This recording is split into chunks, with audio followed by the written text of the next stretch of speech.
Welcome all to our channel educate academy. এই ভিডিওতে আমরা আলোচনা করব মেদিনীপুরের বিদ্যাসাগর ইউনিভার্সিটির দুটি প্রোগ্রামের সম্পর্কে। একটি প্রোগ্রাম হচ্ছে ওয়েবিনার এবং আরেকটি প্রোগ্রাম হচ্ছে ওয়ার্কশপ। তো চলুন দেখে নিই সরাসরি যে কি কোন কোন বিষয়ে দুটি প্রোগ্রাম হবে। একটি ওয়েবিনার হবে, সেটি বা কোনো ইনফরমেশন হবে, আপনারা কিভাবে কল ফর পেপার পাঠাতে পারেন আপনাদের এবং সেই ওয়েবিনারে যুক্ত হতে পারেন।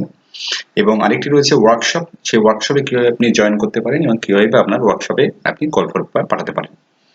দেখুন, এটা হচ্ছে বিদ্যাসাগর ইউনিভার্সিটির যে নোটিফিকেশন সাইট, সেটি হচ্ছে তার ওয়েব পেজ। ঠিক আছে, এখানে যখন আপনারা যাবেন, একটু নিচে যাবেন, নিচে গিয়ে দেখবেন দুটি বিষয় রয়েছে। একটি দেখুন ন্যাশনাল ওয়েবিনার রয়েছে, কিসের উপরে? Understanding social issues in Indian nationalist movement. ঠিক আছে, যেটা কবে হবে? 29/3/2022। ঠিক আছে। আরেকটি রয়েছে দেখুন নিচে, interdisciplinary research methodology workshop in social science jointly organised by department of history আর হচ্ছে RGNIYD, ministry of youth affairs and sports. তো চলুন দেখে নিই, প্রথমে যে ওয়েবিনারটা হবে সেই ওয়েবিনারটার বিষয়বস্তুগুলো দেখে নিই, কিভাবে বা আপনার কল ফর পেপার করতে পারবে। দেখুন, এখানে যে নোটিশটা বলছে, এখানে 75 ইয়ার্স অফ ইন্ডিপেন্ডেন্স এর সম্পর্কে, এবং সেই পরিপ্রেক্ষিতে এই ন্যাশনাল ওয়েবিনারটা হবে, যেটা হবে 29 তারিখে। ঠিক আছে, 29/3/2022 সাল। দেখুন, আপনি কি কি টপিকের উপর কল ফর পেপার পাঠাতে পারেন ওয়েবিনারেও কল ফর পেপার পাঠালে আপনি আলোচনা করতে পারবেন এবং ভবিষ্যতে ওনারা যদি মনে করেন আপনার পেপারটাকে পাবলিশও করতে পারবেন। তো দেখুন, এখানে কি কি টপিক থাকতে পারে আলোচনার পরিপ্রেক্ষিতে, সেটা হচ্ছে the relevant social issues in Indian nationalist movement, the importance of caste-related issues in Indian independence, communalism and pre-independent India, ideas that inspired the struggle for independence. So, মোটামুটি এই চারটে থিম রয়েছে যার উপর বেসিস করে আলোচনাটা চলবে এই ন্যাশনাল ওয়েবিনারে। যারা কারা কারা রিসার্চ পার্সন আছে তারাও কিন্তু এখানে ডিটেলস দেওয়া আছে। কখন থেকে হবে? দেখুন, 29 তারিখে সকাল 10টা 10:30 থেকে মোটামুটি অনুষ্ঠান শুরু হতে চলেছে এবং 4:30 অবধি কিন্তু বিভিন্ন গ্যাপ দিয়ে দিয়ে, ঠিক আছে, এটা কিন্তু অনুষ্ঠানটি চলবে। দেখুন, আপনি যদি মনে করেন এখানে সেমিনারে আপনার প্রেজেন্টেশন দেবেন, ওয়েবিনারে আপনার প্রেজেন্টেশন দেবেন, সেক্ষেত্রে কিন্তু আপনি দিতে পারেন এবং সেই জন্য আপনাকে প্রথমে আপনার পেপারটা পাঠাতে হবে যার উপরে আপনি লেকচার দিতে চলেছেন বা চাইবেন লেকচার দিতে। দেখুন, আপনাকে প্রথমে একটা পেপার তৈরি করতে হবে যার উপর বেসিস করে আপনি ইয়েটা করবেন, লেকচারটা দেবেন। সেটা হচ্ছে মোটামুটি আপনাকে ইমেলে পাঠিয়ে দিতে হবে। নিচে একটা ইমেল আইডি রয়েছে, ইমেলে পাঠিয়ে দিতে হবে এবং যেই লেখাটা লিখবেন সেটা কিন্তু 1000 ওয়ার্ডের মধ্যে থাকতে হবে। ঠিক আছে, এবং যে ইনফরমেশনটা পাঠাবেন সে সাথে সাথে কিন্তু কি কি থাকতে হবে সে লেখায় কল ফর পেপারে, সেটা দেওয়া আছে। অ্যাবস্ট্রাক্ট থাকতে হবে এবং অ্যাবস্ট্রাক্টের ওখানে আপনার নাম, আপনার ইমেল আইডি, ইনস্টিটিউশন নাম, কন্ট্যাক্ট ডিটেলস সমস্ত কিছু কিন্তু একটা প্রসিডিউরে থাকতে হবে। আপনাকে কি ফন্ট সাইজ থাকবে, লেখাটা কত পয়েন্ট থাকবে, ডাবল স্পেস থাকবে এবং সেটা কি ফরম্যাটে পাঠাবেন, সমস্ত ডিটেলস কিন্তু দেওয়া আছে। ঠিক আছে, এখানে আপনাকে প্রথমে রেজিস্ট্রেশন করে নিতে হবে কল ফর পেপার পাঠানোর আগে বা পেপার পাঠানোর আগে। প্রথমে যেটা আছে, মোটামুটি আপনাকে রেজিস্ট্রেশন করতে হবে 25 তারিখের মধ্যে, অর্থাৎ 25শে মার্চের মধ্যে কিন্তু আপনাকে রেজিস্ট্রেশন করতে হবে এবং আপনাকে অ্যাবস্ট্রাক্টটা মোটামুটি 17ই মার্চের মধ্যে জমা দিতে হবে তার আগে। ঠিক আছে, এবং ফুল পেপার আপনাকে সাবমিট করতে হবে 25 তারিখের মধ্যে। ঠিক আছে, প্রথমে আগে তার মানে আমরা দেখলাম প্রথমে আপনার কল ফর পেপারটা পাঠিয়ে দিবেন, অ্যাবস্ট্রাক্ট, শুধুমাত্র অ্যাবস্ট্রাক্ট, এবং দেন ফুল পেপারটা যখন তৈরি করবেন সেটা কিন্তু যখন রেজিস্ট্রেশন করবেন নিচে দেওয়া এই যে লিঙ্কটার মাধ্যমে সেখানে কিন্তু আপনাকে আপলোড করে দিতে হবে। ঠিক আছে, এবং আপনাকে আপনার পেপারটা যদি অ্যাকসেপ্টেড হয়, অ্যাবস্ট্রাক্টটা যদি অ্যাকসেপ্ট হয়, তাহলেই কিন্তু আপনাকে ফুল পেপারটা পাঠাতে বলা হবে। ঠিক আছে, এবার সেটা আপনি মেলে জেনে যাবেন যে আপনার পেপারটা অ্যাকসেপ্ট হলো কিনা।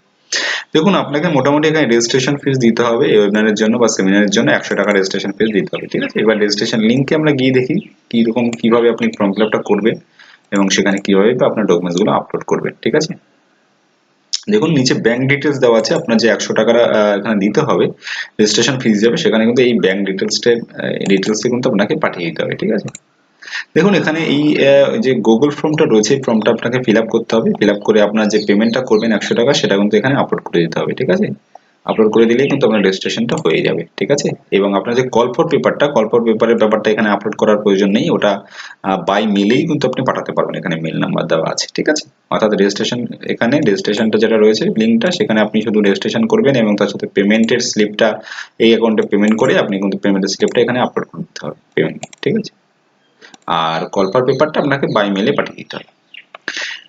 আচ্ছা, এবার দেখি যে যেটা ওয়ার্কশপ হবে ইন্টারডিসিপ্লিনারি রিসার্চ মেথোডলজির উপর, সেটা কি রয়েছে। দেখুন, এটা আমরা যখন ওপেন করলাম তখন আমরা একটা পেজ দেখতে পাবো যেখানে বলছে youth lead youth lead sustainable development programme in higher education institutions.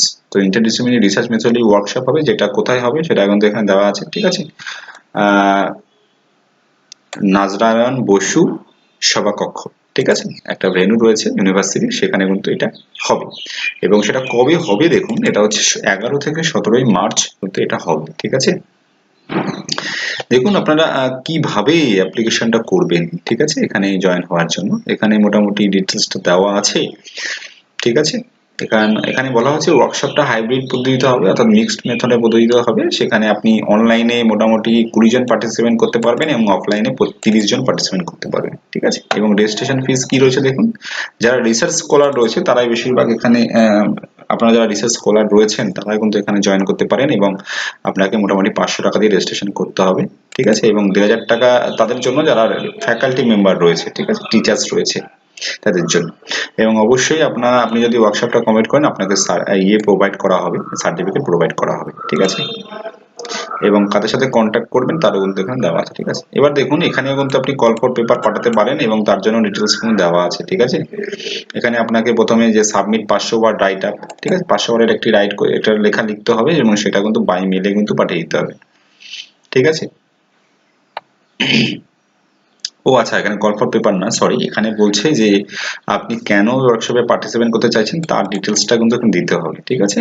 500 ওয়ার্ডের মধ্যে যে আপনি কেন পার্টিসিপেট করতে চাইছেন, এবং সেক্ষেত্রে আপনাকে এই মেলে কিন্তু পাঠিয়ে দিতে হবে।